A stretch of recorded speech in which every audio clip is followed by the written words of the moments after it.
դու եւ մի անձնավորություն իրար հետ հաշիվ ունեք։ Եկեղեցու մեջ հաշիվ ունեք։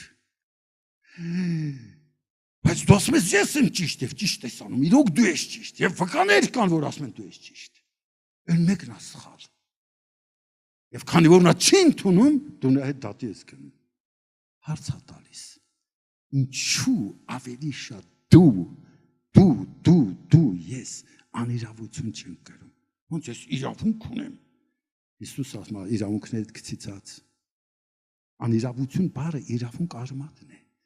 Մենք սիրում ենք մեր իրավունքները պաշտպանել։ Իմ իրավունքները, ես ճիշտ եմ։ Այդ գողական աշխարհի ճիշտն է։ Հոգևոր աշխարհի ճիշտը նա է, որ դու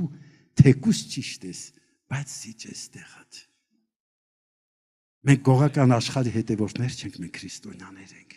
Ոչինչ որ նա է ճիշտ։ Այս ներքին որակի մասին։ Երկու բառ ծառայողության մասին ասեմ, ֆունկցիաների մասին ու վերջ։ Համարները չեմ ուզում կարդամ, ժամանակը շատ է գնացել։ Այո, այն համարը, որ Պետրոսին ասեց Հիսուսը։ Ես Պետրոսի թուղթը որ կարդում եմ, ասում եմ, Տեր Աստված, ասում եմ, ես ձեր ման երեց եմ, արածացրեք հոտը, արածացրեք հոտին։ Ասում եմ, այս խոսքը Պետրոսի մեջ երևի մնացել է այն պահից, որ Հիսուս իրան ասեց, արածացրին կառները։ Մինչև այդ մնացել է եւ դրոշմվել է Սուրբ Հոգով իր մեջ։ Առաջի ֆունկցիաներից մեկը արածացնելն է, հոգևոր սնունդ տալն է։ Երբ որ բարձանում եք բեմ, այնպիսի նյութ տվեք, որ գիշերը չքնեն,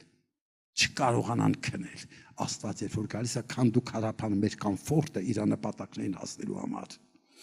Սնունդ տալ։ Արածացրեք իմ կառները, ասում է։ Հետաքրքիր է, Պետրոսի սրտում դա դրոշմված էր։ Կառների մասին հոգ տանելը։ Գիտեք, որ Դավիթը հովիվ էր։ Եվ գիտեք ինչ էր անում։ Նա երկրորդ կողմն էր անում, բացի կառներին արածացնելը, երկրորդ քայլին եմ ուզում գնալ։ Նա,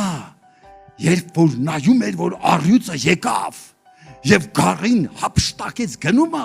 հասնում էր ինքն ասել, ես չեմ ասել, չզարմանաք իմ վրա։ Հասնում էր առյուծին, բռնում էր, բերանը ճախում էր, կառին փրկում էր։ Ուրեմն դու ոչ միայն պետք է սնունդ տաս կառին, այլ երբ որ տեսնում ես, որ վարդապետական մոլորություններն են գալիս, գայլերն են գալիս հոտը եւ փորձում են